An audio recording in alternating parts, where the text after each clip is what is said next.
كما باركت على إبراهيم وعلى آل إبراهيم إنك حميد مجيد اللهم بارك على محمد وعلى آل محمد كما باركت على إبراهيم وعلى آل إبراهيم إنك حميد مجيد بلغ العلا بكماله كشف الدجى بجماله وصنت جميع خصاله صلوا عليه وآله কত ব্যথা কত ভাবে সয়েছ যে তুমি তোমারি খুনে লাল তায়েফের ভূমি ফেরেশতা এসে চায় ধ্বংসের হুকুম লৌহ মাখা মুহাম্মদ প্রাণেতে হাজরা হে খোদা ক্ষমা করো হে তায়েবাসী এরা চিনেনি যে আমি যে মুহাম্মদ বালাগাল উলা বিকামালিহি কাশাফাদ দুজা বিজামালিহি وصنت جميع خصاله صلوا عليه وآله صدق الله العظيم آمنت بالله سبحانك لا علم لنا إلا ما علمتنا إنك أنت العليم الحكيم وسبحانك لا فهم لنا إلا ما فهمتنا إنك أنت الجواد الكريم উপস্থিত মুআজ্জাজ সম্মানিত মুসল্লিয়ানে কেরাম, আমরা সর্বপ্রথম সে মহান রব্বে আরশে কারীমের শুকরিয়া আদায় করব যে মহান রব্বে আরশে কারীম আমাদের মতো নালায়েক নগণ্য অদম পাপিষ্ঠ গোলামদেরকে তাহার মহান গড়ে মহান বিধান জুমাতুল মুবারাকার নামাজ আদায় করার জন্য সপ্তাহের শ্রেষ্ঠতম দিনে জুমার মসজিদে নিয়ে এসেছেন। সেজন্য আমরা আল্লাহ সুবহানাহু ওয়া তাআলার শুকরিয়াকে আদায় করার লক্ষ্যে বিনয় অবনত হয়ে শ্রদ্ধাজনিত চিত্তে হৃদয়ের সবটুকুন আবেগ অনুভূতি ও ভালোবাসা উচ্ছ্বাসকে উজাড় করে বলি আলহামদুলিল্লাহ। আল্লাহ সুবহানাহু ওয়া তাআলার অপার করুণা স্নেহ মায়া ভালোবাসা মুহাব্বত আমাদের উপর আছে বিদায় আমাদের মতো নালায়েক নগণ্য অদম পাপিষ্ঠ গোলামদেরকে তাহার মহান করে সর্বাগ্যে নিয়ে এসছেন। আল্লাহ চাহিত এই সংক্ষিপ্ত পরিসরে আমরা সালাতের উপর কিঞ্চিত আলোকপাত করতে পারবো বিফাদলিল্লাহিল আযীম ওয়া বিমাশিয়াতিল্লাহ ওয়া বিইরাদাতিল্লাহ ওয়া মা তাওফীকি ইল্লা বিল্লাহ আলাইহি তাওয়াক্কালতু ওয়া ইলাইহি উনীব। রব্বি জিদনি ইলমা قال رب اشرح لي صدري ويسر لي أمري واحلل عقدة من لساني يفقه قولي ربي يسر ولا تعسر وتمم علينا بالخير وبك نستعين يا مستعان وبك نستعين يا فتاح وبك نستعين يا حنان وبك نستعين يا منان وبك نستعين يا ذا الجلال والإكرام। মুআজ্জাজ উপস্থিতি, আমাদের আলোচনা চলতেছিল নামাজে খুশু খুজু সম্পর্কে। তারই ধারাবাহিকতায় আজকেও আমরা নামাজের মাসলা মাসাইল নিয়ে আলোচনা করার ইচ্ছা রেখেছি। যদি আল্লাহ তাআলা আমাদেরকে দয়া করেন, ভালোবেসে কিছু কথা আমাদের মুখ দিয়ে বের করে দেন, তাহলে সেটা একমাত্র হবে আল্লাহ তাআলার অপার করুণা, দয়া, মায়া, অনুগ্রহ। তাহলে মুসলমান ভাইয়েরা আমরা গত জুমায় বলতেছিলাম যে নামাজের জন্য প্রস্তুতি রয়েছে। যার প্রস্তুতি যত সুন্দর হবে তার নামাজটা তত সুন্দর হবে। যেই জিনিসের প্রস্তুতি যত সুন্দর হয়, অনুশীলন যত সুন্দর হয়, তামরিন যত সুন্দর হয়,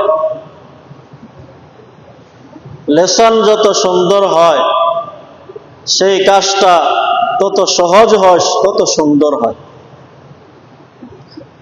সুতরাং নামাজ আল্লাহ তাআলার সর্বশ্রেষ্ঠ ইবাদত, সেই ইবাদতের প্রস্তুতি রয়েছে।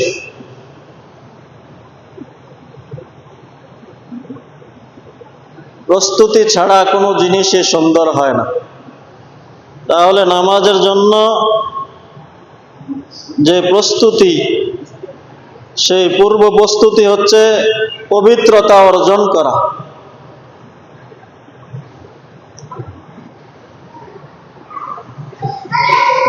সেই পবিত্রতা অর্জন করা নামাজের একটা ফরজ বিধান।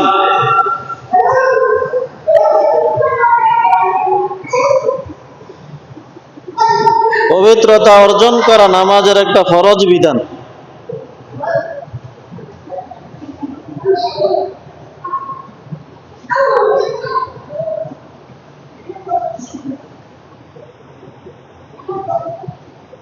সুতরাং মুসলমান ভাইয়েরা আমার, আল্লাহ সুবহানাহু ওয়া তাআলা সূরাতুল মুদ্দাসসিরের মধ্যে বলেন, সূরা বাকারার 29 নং সূরাতুল কুরআনুল কারীমের 29 নং পারার সূরাতুল মুদ্দাসসিরের মধ্যে আল্লাহ তাআলা বলেন, ইয়া আইয়ুহাল মুদ্দাসসির হে বস্ত্রাবৃত রাসূল, কুম ফাআনযির, আপনি আপনার উম্মতদেরকে ভীতি প্রদর্শন করুন। কিসের থেকে ভীতি প্রদর্শন করবেন? আল্লাহ তাআলার বিধানগুলোকে মানার জন্য তাদেরকে আগ্রহান্বিত করবেন, উৎসাহিত করবেন, অনুপ্রাণিত করবেন। আর আল্লাহ তাআলার নিষেধ বস্তু থেকে বিরত থাকার জন্য তাদেরকে ভীতি প্রদর্শন করবেন। যেই নিষেধ বস্তুগুলো, যেই নিষেধ জিনিসগুলো যদি আমার বান্দা বান্দিরা ওই নিষেধ বস্তুগুলো, নিষেধ কাজগুলো করে, তাহলে তারা জাহান্নামের উপযুক্ত হবে। সেই নিষেধ বস্তুগুলো থেকে আপনি তাদেরকে ভীতি প্রদর্শন করুন। সেই নিষেধ বস্তুগুলো থেকে তারা যদি বেঁচে থাকে, তাহলে তারা জাহান্নাম থেকে বাঁচতে পারবে।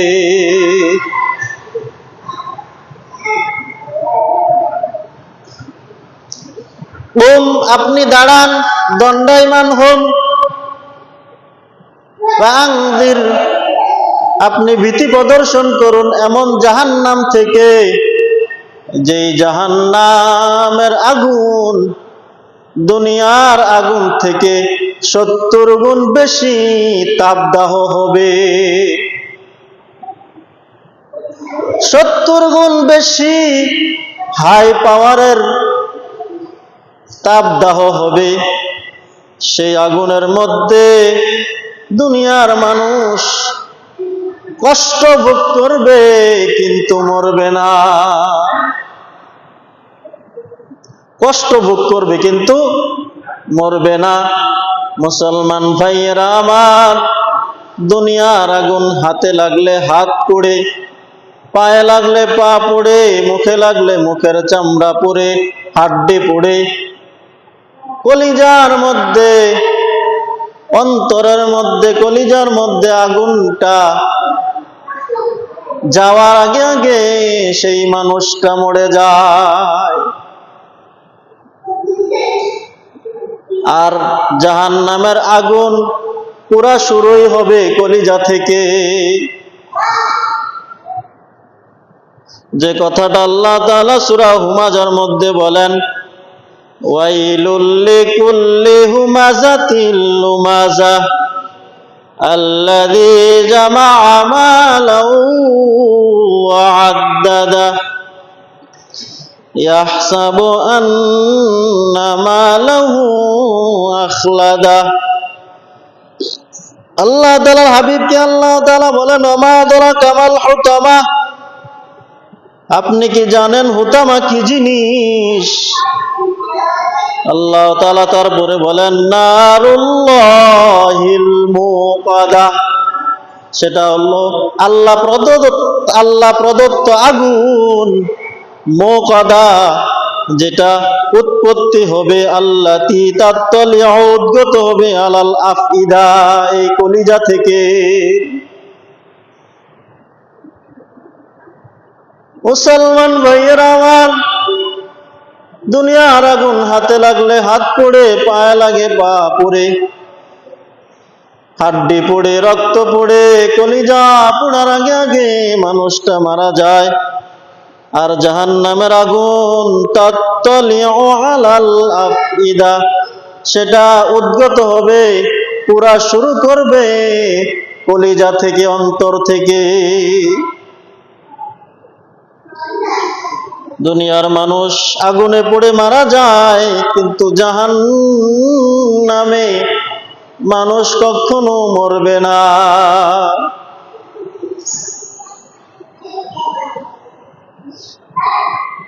সুতরাং আল্লাহ তাআলার হাবিবকে আল্লাহ তাআলা বলেন, কুম, হে নবী আপনি দাঁড়ান, আপনি দণ্ডায়মান হন, আপনি প্রতিষ্ঠিত হন, আপনি সোচ্চার হন। ফাআনযির, আপনার উম্মতদেরকে ভীতি প্রদর্শন করুন।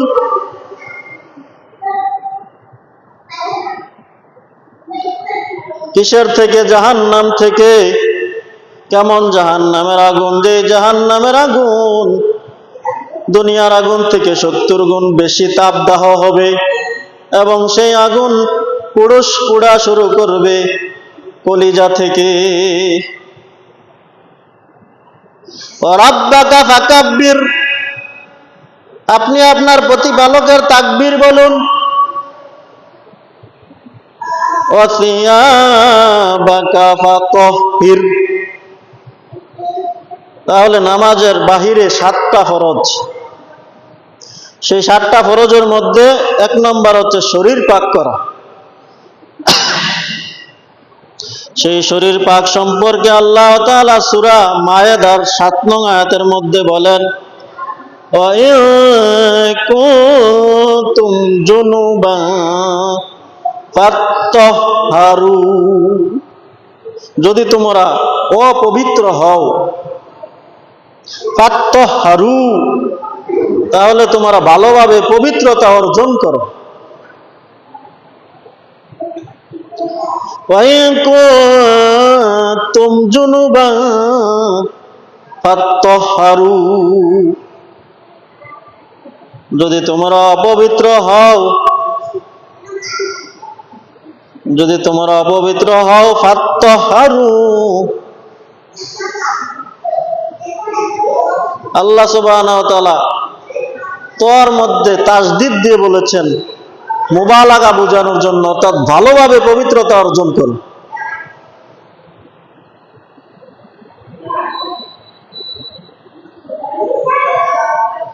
ফাত্তাহহারু, ভালোভাবে পবিত্রতা অর্জন করো। তাহলে মুসলমান ভাইরা আমার,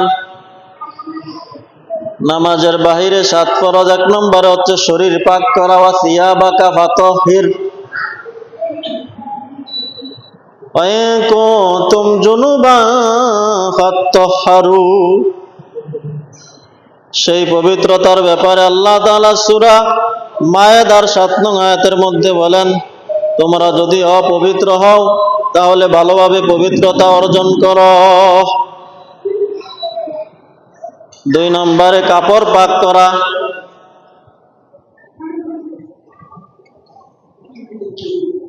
সেই কাপড় সম্পর্কে আল্লাহ তাআলা সূরা মুদ্দাসসিরের 4 নং আয়াতের মধ্যে বলেন, ওয়া সিয়াবাকা ফাতাহহির, এবং আপনি আপনার কাপড়কে ভালোভাবে পবিত্র করুন। ওয়া সিয়াবাকা ফাতাহহির, এবং আপনার কাপড়কে, বস্ত্রাদয়কে, পরিহিত কাপড়কে ভালোভাবে পবিত্র করুন।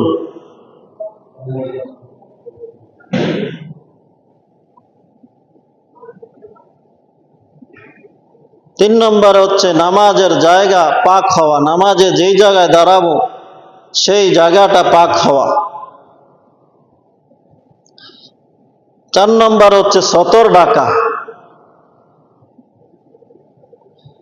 আল্লাহ তাআলা সূরা আরাফের মধ্যে বলেন, ইয়া আদামা খুযু যিনাতাকুম ইনদা কুল্লি মসজিদ, হে আদম সন্তান, তোমরা প্রত্যেক নামাজের সময় তোমাদের শরীরকে উত্তম পোশাক দ্বারা আবৃত করো। সূরা আরাফের মধ্যে আল্লাহ তাআলা বলেন, খুযু যিনাতাকুম ইনদা কুল্লি মসজিদ, প্রত্যেক নামাজের সময় তোমরা তোমাদের শরীরকে উত্তম পোশাক দ্বারা আবৃত করো।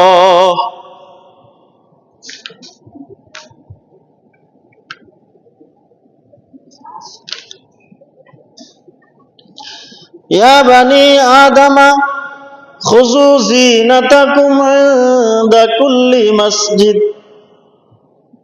হে আদম সন্তান, খুযু, তোমরা গ্রহণ করো, যিনাতাকুম, তোমাদের পোশাক, তোমাদের শরীরকে সুসজ্জিত করো। ইনদা কুল্লি মসজিদিন ইনদা কুল্লি সালাতিন, প্রত্যেক নামাজের সময় তোমরা উত্তম পোশাক পরিহিত হয়ে নামাজে দাঁড়াও।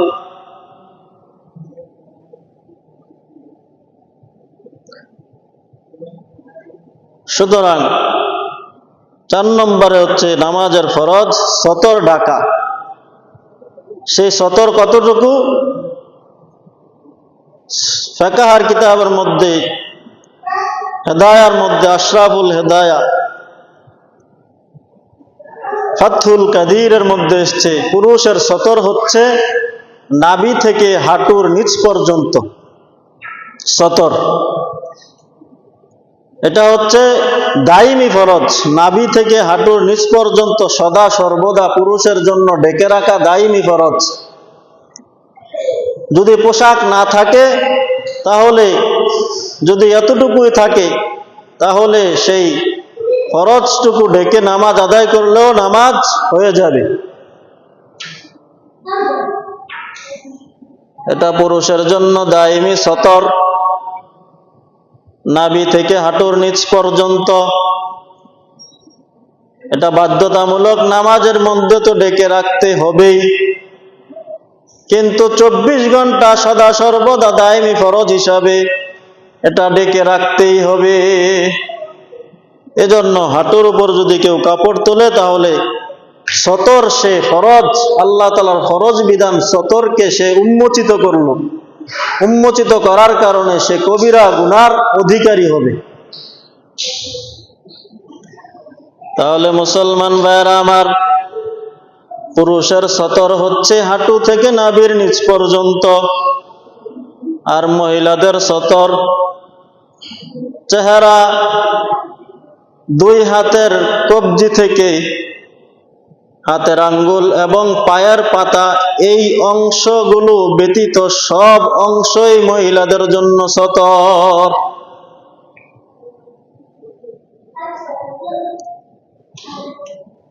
চেহারার অংশ, হাতের পাতা, পায়ের পাতা, এই অংশগুলো সতরের অন্তর্ভুক্ত নয় মহিলাদের জন্য, আর বাকি অংশগুলো মহিলাদের জন্য সম্পূর্ণ সতর। এগুলো দাইমি ভাবে সদা সর্বদা ঢেকে রাখা ফরজ। সুতরাং মুসলমান ভাইয়েরা আমার, এই সতরের 1/4 অংশ যদি নামাজ পড়ার অবস্থায় 1 তাসবিহ পরিমাণ সময় খুলে থাকে, তাহলে তাহার নামাজ নষ্ট হয়ে যাবে, পুনরায় আবার পড়তে হবে।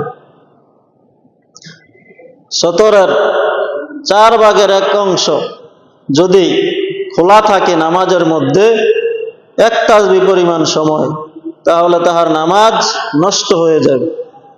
এখন চিন্তা করুন, যারা আমার যুবক ভাইয়েরা যারা নাভির নিচে প্যান্ট পরে সাজদায় রুকু যাওয়ার সময় তাদের সতর কি ঢাকা থাকে না খুলে যায়?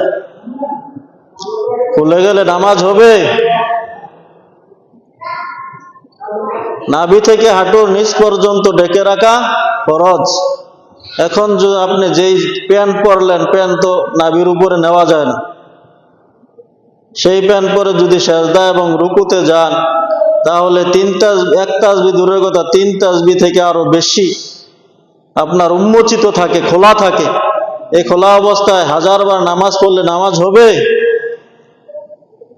তাহলে আমাদের নামাজকে নষ্ট করার জন্য সুকৌশলে ইহুদি খ্রিস্টানরা, ইসলাম বিদ্বেষীরা আমাদের জন্য এমন প্যান্ট বানিয়ে দিয়েছে, যাতে করে আমাদের নামাজগুলো দৈনন্দিন নষ্ট হয়ে যায়।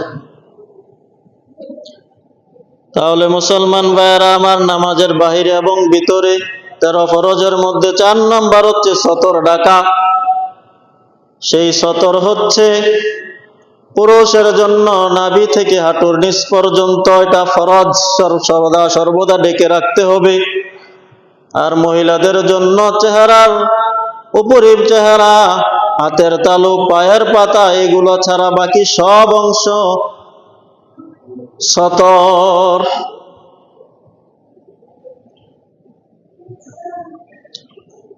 সতর সুতরাং প্রাপ্ত মহিলারা, প্রাপ্ত বয়স্কা অর্থাৎ বালেগা মেয়ে যদি ওড়না ছাড়া নামাজ পড়ে তাহলে তাহার নামাজ হবে না।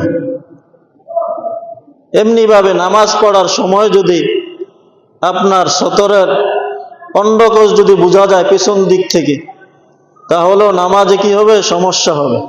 এটাও সতরের অন্তর্ভুক্ত।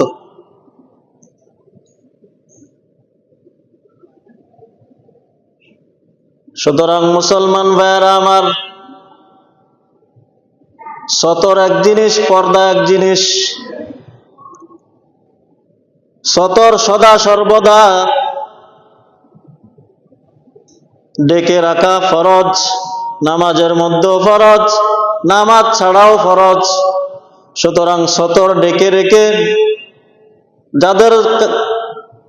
যাদেরকে বিবাহ করা জায়েজ নেই তাদের সামনে সতর ডেকে রেখে পর্দা না করে তাদের সামনে চলা কি আছে? জায়েজ আছে।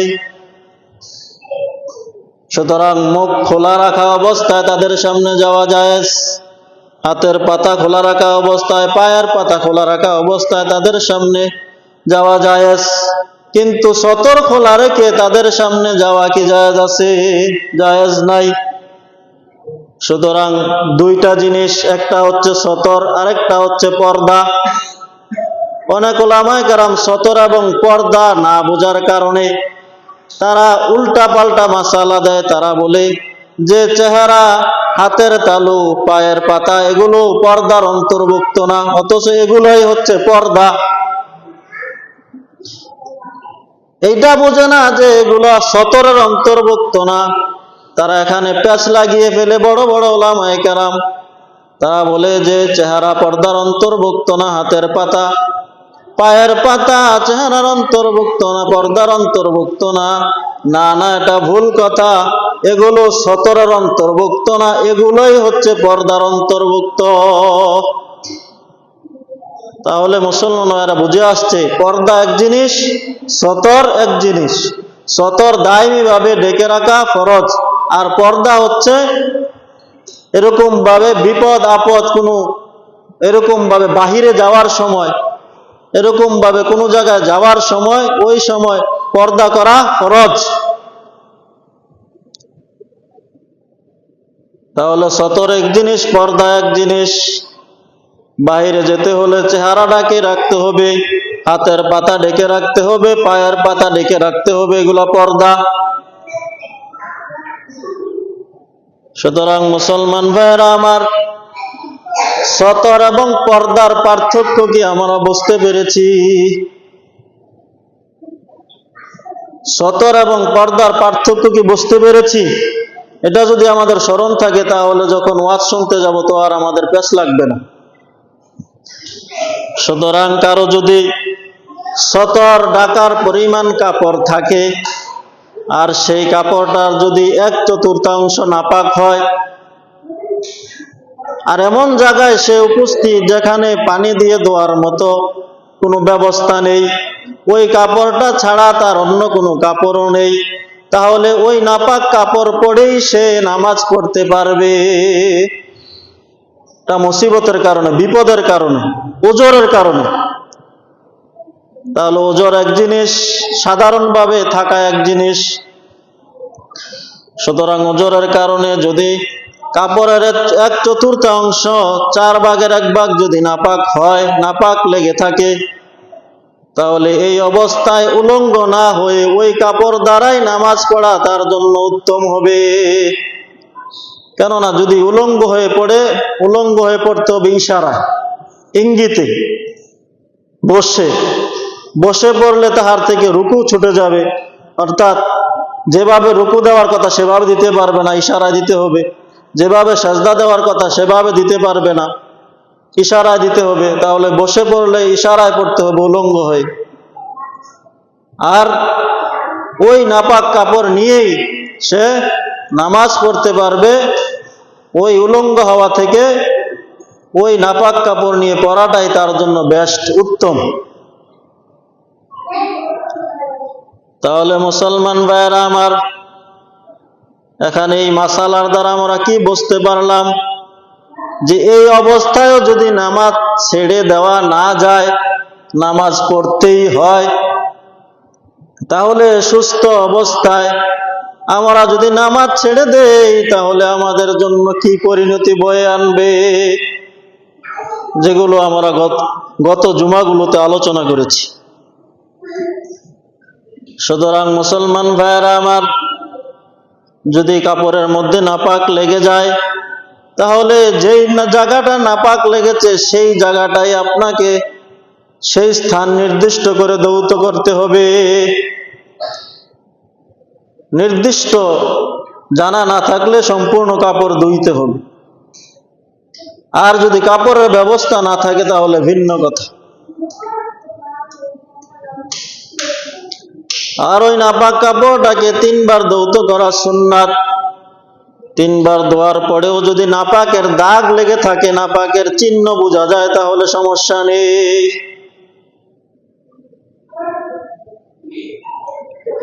সুতরাং মহিলাদের জন্য চুলগুলোও সতর অন্তর্ভুক্ত। সুতরাং নামাজের সময় চুলও খোলা রাখা যাবে না। তাহলে 4 নম্বরে হচ্ছে সতর ঢাকা। 5 নম্বরে হচ্ছে কিবলামুখী হওয়া। আল্লাহ সুবহানাহু ওয়া তাআলা সূরা বাকারার 144 নং আয়াতের মধ্যে বলেন, قد نرى تقلب وجهك في السماء।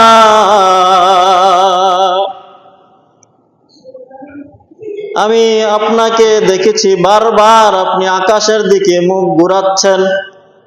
قد نرى تقلب وجهك, আপনার চেহারাকে আপনি ঘুরাচ্ছেন, আমি দেখলাম।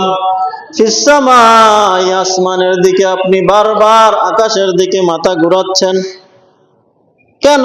ফালানুওয়াল্লিয়ান্নাকা কিবলাতান তারদাহা, সুতরাং আপনি চাচ্ছেন যে আমি যেন মসজিদে হারামের দিকে, বাইতুল মুকাদ্দাস থেকে কিবলাকে পরিবর্তন করে মসজিদে হারামের দিকে, বাইতুল্লাহর দিকে, বাইতুল আতিকের দিকে, মসজিদে হারামের দিকে আপনার কিবলাকে করে দেই। এটা আপনি পছন্দ করেন, এটার মধ্যে আপনার সন্তুষ্টি, আর এটাই আমি অচিরেই করে দেব। ফাওয়াল্লি ওয়াজহাকা শাতরাল মাসজিদিল হারাম, সুতরাং আপনি ঘুরান আপনার চেহারাকে মসজিদে হারামের দিকে।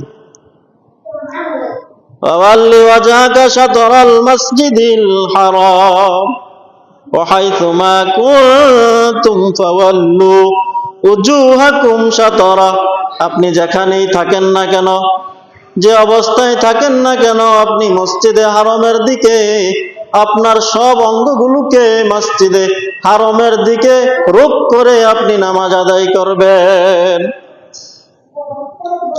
তাহলে 5 নম্বরে নামাজের ফরজ হচ্ছে কিবলামুখী হওয়া। সুতরাং সেই কিবলামুখী হওয়া শুধু আপনার চেহারাটাকে কিবলামুখী করলে হবে না, অন্তরকে কিবলামুখী করতে হবে, সব অঙ্গ প্রত্যঙ্গগুলোকে কিবলামুখী রাখতে হবে, যেগুলো সুন্নতের আলোচনার মধ্যে আসবে। সুতরাং যখন হাত তুলবেন তখন হাতের সবগুলা আঙ্গুল কিবলার দিকে রাখতে হবে। যখন দাঁড়াবেন তখন দাঁড়ানোর সময় সবগুলা আঙ্গুল কিবলার দিকে থাকতে হবে। এভাবে যদি রাখেন তাহলে কিবলার দিকে থাকবে? এই সোজা রাখতে হবে।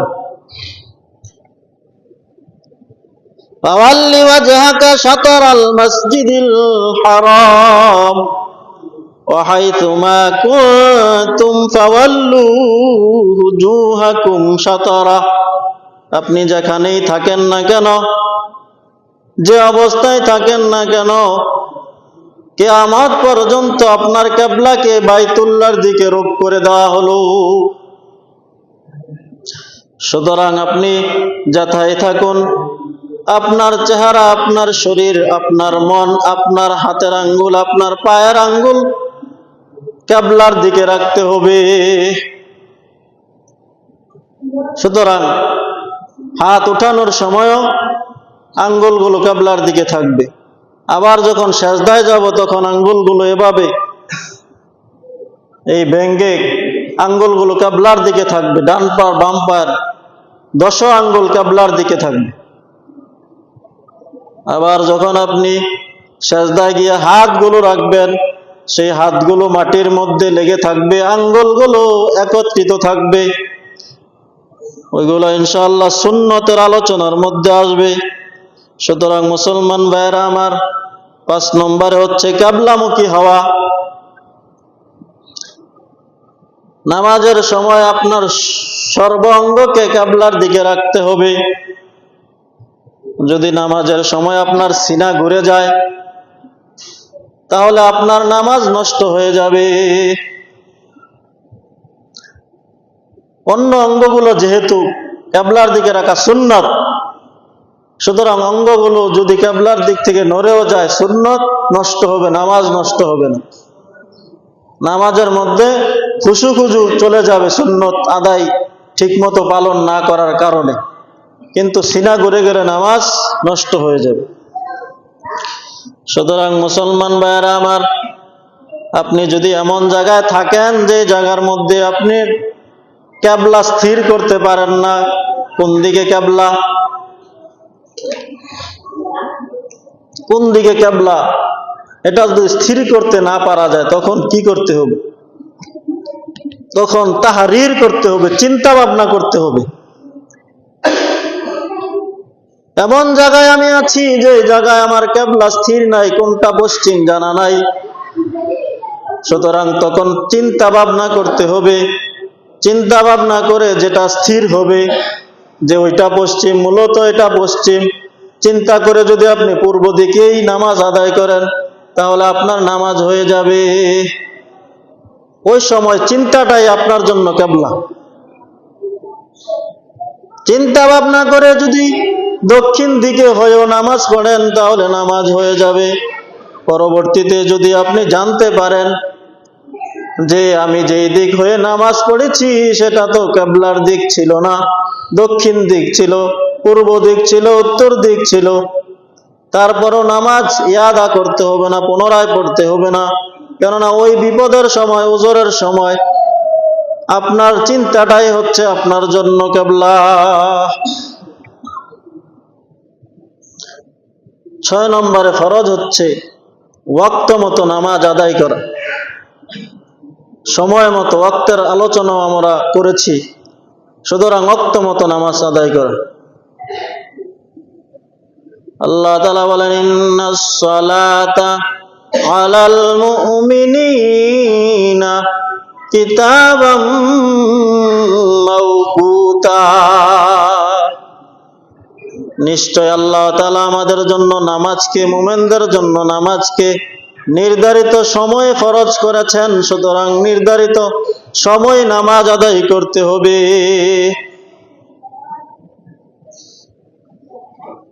সুতরাং ওয়াক্তের উপর পুরোপুরি গুরুত্ব দিতে হবে, যেহেতু এটা ফরজ, ওয়াক্ত সময় মতো নামাজ আদায় করা। সুতরাং সময় মতো নামাজ আদায় না করে যদি গাফলতি করা হয় তাহলে কি পরিণতি হবে সেগুলো আলোচনা করা হয়েছে। 7 নম্বরে হচ্ছে নামাজের নিয়ত করা। নামাজের নিয়ত করা। আল্লাহ তাআলার হাবিব বলেন, ইন্নামাল আ'মালু বিন্নিয়াত ওয়া ইন্নামা নাওয়া লিকুল্লি ইমরিইম মা নাওয়া।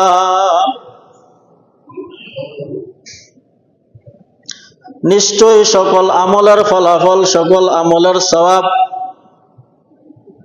নির্ভরশীল নিয়তের উপর। ইন্নামাল আ'মালু বিন্নিয়াত ওয়া ইন্নামা লিইমরিইম মা নাওয়া। ব্যক্তি যে নিয়ত করে সেই নিয়ত অনুযায়ী সে সওয়াব পাবে, ফলাফল পাবে। সুতরাং সে যদি নিয়ত করে, তার মনে যদি এই নিয়ত থাকে যে নামাজ না পড়লে মানুষ আমাকে বেনামাজি বলবে, তাহলে সেই অনুযায়ী সে ফল পাবে। বলে ইন্নামাল আমালু বিন্নিয়াত, নিশ্চয় সকল আমল নিয়তের উপর নির্ভরশীল। কাজের সওয়াব পাবে কি পাবে না সেটা নিয়তের উপর নির্ভরশীল। সুতরাং এই জন্য স্থির করতে হবে, মনের মধ্যে এই এরাদা রাখতে হবে যে আমি কোন ওয়াক্তের নামাজ পড়তেছি, কত রাকাত পড়তেছি, এটা অন্তরের মধ্যে এরাদা রাখা। মুখে না বললেও অন্তরে এরাদা রাখলেই যথেষ্ট হয়ে যাবে। তবে মুখে বলা সুন্নত, বললে সুন্নত আদায় হয়ে যাবে, না বললেও নামাজ হয়ে যাবে। সুতরাং আমি কোন ওয়াক্তের নামাজ পড়তেছি, সুন্নত পড়তেছি না ফরজ পড়তেছি, এতটুকু নির্দিষ্ট করা যে আমি ফরজের 2 রাকাত, ফজরের 2 রাকাত ফরজ নামাজ আদায় করতেছি,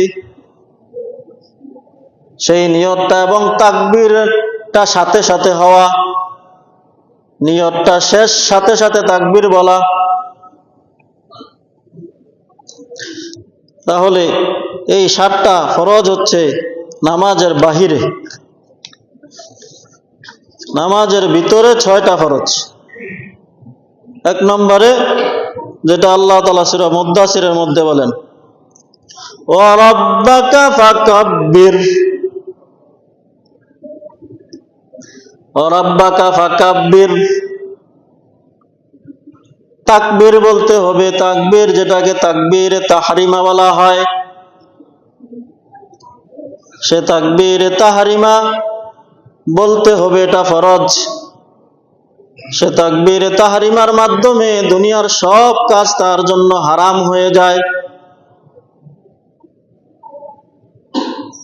তাহলে নামাজের পূর্ববর্তীতে আমরা যে কাজগুলো করব, গত জুমার শেষের দিকে বলছিলাম, তা হলো পবিত্রতা অর্জন করা, ওযুর সময় কথা না বলা, ওই সময় থেকে নামাজের প্রস্তুতি শুরু হয়ে যায়।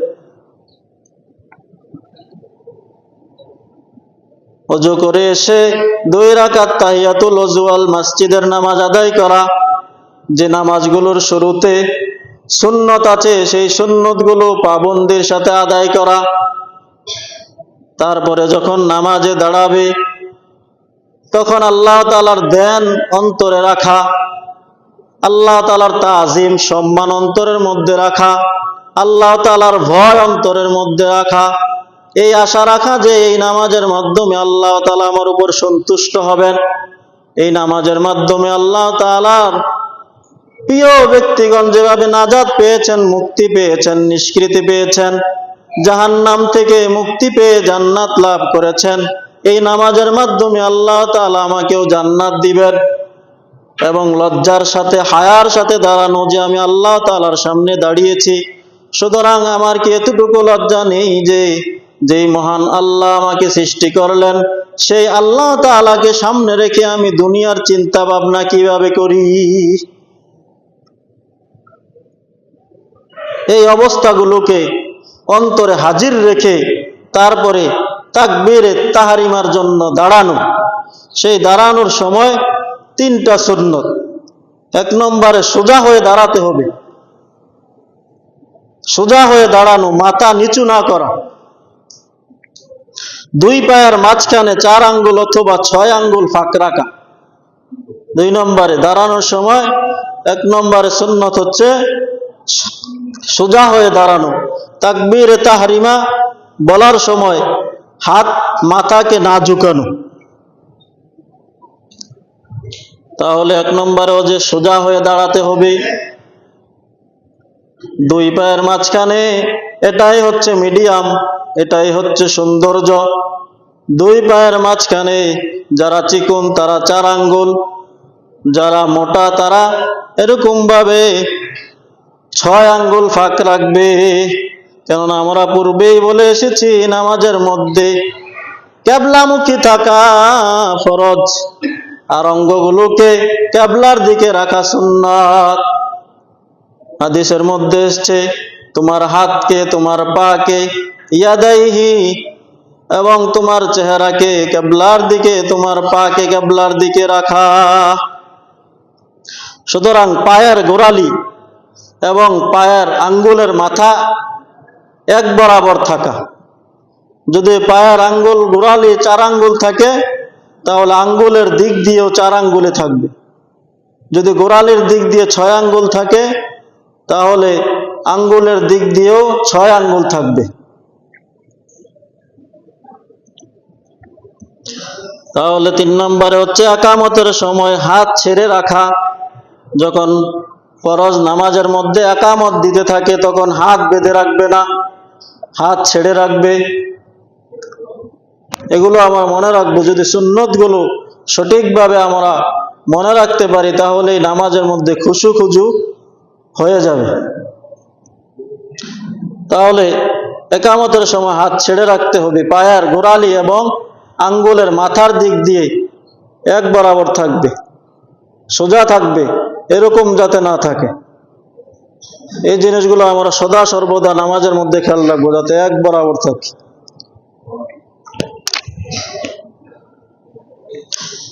তাহলে তাকবীরে তাহরিমা,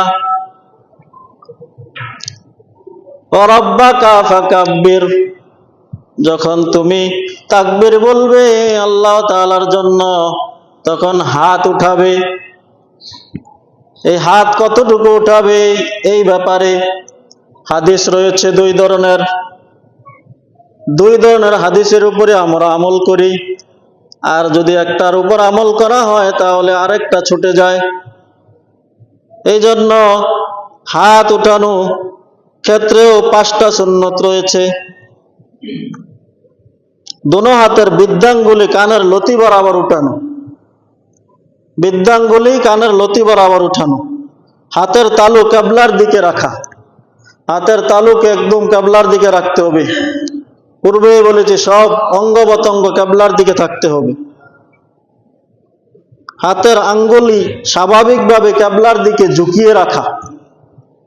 তাকবীর বলার সময় মাথা না ঝুঁকানো। ইমামের তাকবীর বলার সাথে সাথে হাত বাঁধা। তাহলে এই 5টা সুন্নত হাত উঠানোর সময়। তাহলে হাত কান বরাবর বৃদ্ধাঙ্গুলা, হাতের আঙ্গুলগুলো স্বাভাবিকভাবে কিবলার দিকে ঝুঁকে থাকবে, পশ্চিম দিকে থাকবে। বৃদ্ধাঙ্গুলা কানের লতি বরাবর উঠবে।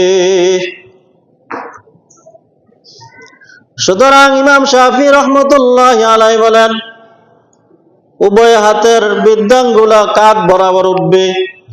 উভয় হাদিসে এসেছে, সুতরাং আমরা উভয় হাদিসের উপরে আমল করি। ইমাম আবু হানিফা রহমতুল্লাহ আলাইহি বলেন যে মায়েরা, মহিলারা তাদের হাত তাদের কাপড়ের ভিতর থেকেই কাঁধ বরাবর উঠাবে। তাহলে এক হাদিসের উপর মায়েদের মাধ্যমে আমল হয়ে গেল। আর দ্বিতীয় হাদিস যে কান বরাবর হাত বৃদ্ধাঙ্গুলি উঠানো, আমরা যদি কান বরাবর উঠাই তাহলে উভয় হাদিসের উপর আমল হয়ে গেল। আর যদি আমরাও কাঁধ বরাবর উঠাই তাহলে কান বরাবর উঠানোর হাদিস বাদ পড়ে গেল। তাহলে উভয় হাদিসের উপরে আমাদের মাযহাবে আমল হয়ে গেল। আর হাতের এখান থেকে হাত শুরু হয়, ইয়াদুন বলা হয়েছে হাদিসের মধ্যে। তাহলে আমি যদি কাঁধ বরাবর উঠাই, এরকম ভাবে বৃদ্ধাঙ্গুলে যদি কানের লতি বরাবর উঠাই তাহলে হাতের এই জায়গাটা কিন্তু কাঁধের বরাবরই থাকে। তাহলে পুরুষের মাধ্যমেও এরকম ভাবে উভয় হাদিসের উপরে আমল হচ্ছে। আর যদি আমিও কাঁধ বরাবর উঠাই, আমার মায়েরাও কাঁধ বরাবর উঠায়, তাহলে কান বরাবর উঠানোর হাদিস বাদ পড়ে যায়। তাহলে যারা কান বরাবর হাদিসকে বাদ দিতেছে তারা বলতেছে আমরাই হচ্ছি প্রকৃত হাদিসের উপর আমলকারী, আর আমরা উভয় হাদিসকে আমল করেও আমরা হচ্ছে হাদিস পরিত্যক্তকারী, হাদিস আমরা নাকি ছেড়ে দিই। অথচ আমরা উভয় হাদিসের উপরে আমল করতেছি। তারপরে হাত বাঁধা। হাত বাঁধার সময় 5টি সুন্নত। আল্লাহ সুবহানাহু ওয়া তাআলা আমাদের যে আলোচনাগুলো করলাম প্রত্যেককেই আলোচনাগুলো ভালোভাবে বোঝার এবং জীবনের সর্বক্ষেত্রে মৃত্যু পর্যন্ত এগুলোর উপর সঠিকভাবে আমল করার তৌফিক দান করুন, সকলে বলি আমিন। মুসলমান ভাইয়েরা আমার, আল্লাহ সুবহানাহু ওয়া তাআলার ঘরে আমরা প্রত্যেক জুমায় যার যার সাধ্য অনুযায়ী দান করে একটা বড় একটা আমলের উপর আমরা দায়ীভাবে আমল করতে পারতেছি। সুতরাং সেই দানের আমলটাকে দায়ীভাবে ঠিক রাখার জন্য, বজায় রাখার জন্য আজকের জুমায় কে আছেন যে আল্লাহ তাআলার ঘরে আমার সাধ্য অনুযায়ী 500, 1000 টাকা দান করব? কে আছেন? আল্লাহ তাআলার এক বান্দি আল্লাহ তাআলার ঘরে নির্মাণ কাজে 1000 টাকা দান করেছেন। আল্লাহ সুবহানাহু ওয়া তাআলা তার এই দানকে কবুল করুন, সকলে বলে আমিন। ইয়া রাব্বাল আলামিন, আল্লাহ পাক তোমার এক বান্দি নাম ছাড়া আল্লাহ প্রকাশ করতে অনিচ্ছুক হয়ে তোমার ঘরে তোমার বান্দি 1000 টাকা নগদ দান করে গেল। আল্লাহ তোমার বান্দির এই দানকে কবুল আর মঞ্জুর করে নাও। যে নিয়তে দান করেছে আল্লাহ তার নিয়তগুলোকে পুরা করো। আল্লাহ তোমার বান্দিটাকে আবেদা সালেহা সাজেদা রাকিয়া বানিয়ে নাও, সকলে বলে আমিন।